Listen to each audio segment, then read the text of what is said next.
Hi guys, welcome back to the channel. I hope all of you are doing well. My name is Niladri Mukherjee. I am a regulated Canadian immigration consultant. I practice in Mississauga, Ontario, Canada, and I'm also the founder and the CEO of Nouveau Nation Immigration Consulting. One question that I get the most is that I have been banned from entering Canada. I'm inadmissible from Canada, and now I want you to lift the ban for me. I want you to remove the ban for me.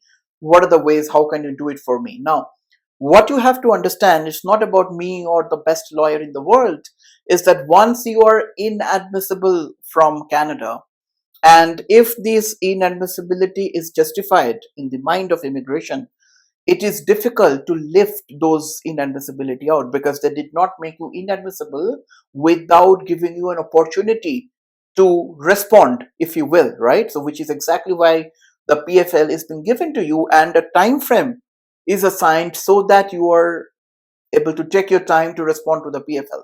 Now sometimes, or rather a lot of times, I see that people respond to this those PFLs in a haste, does not understand how a proper response to be drafted, and then they become inadmissible from Canada.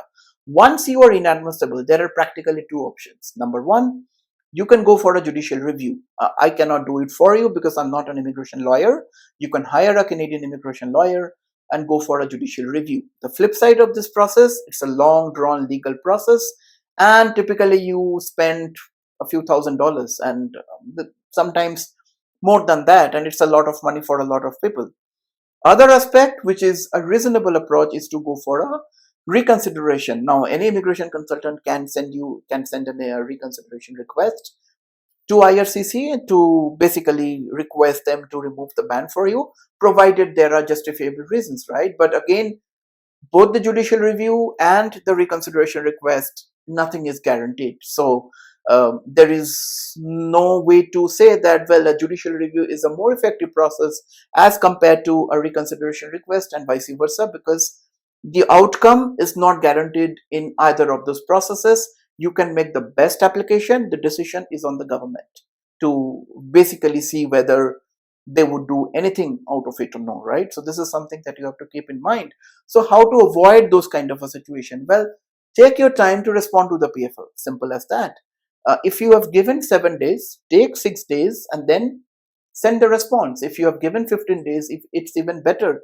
Utilize your time, understand how a response is being drafted, cite relevant case laws if available, and only then give a response.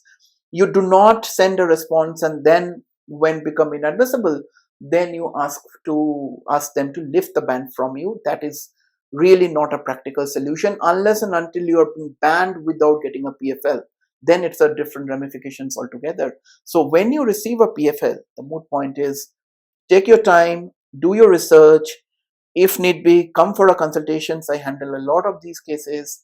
Understand how things work and then decide whether you are comfortable enough to write the response by yourself, or you require a professional assistance, because consider this as the very last chance. If you are not able to submit what immigration wants to know, there will not be any second chance. So as I've said, I handle a lot of these cases.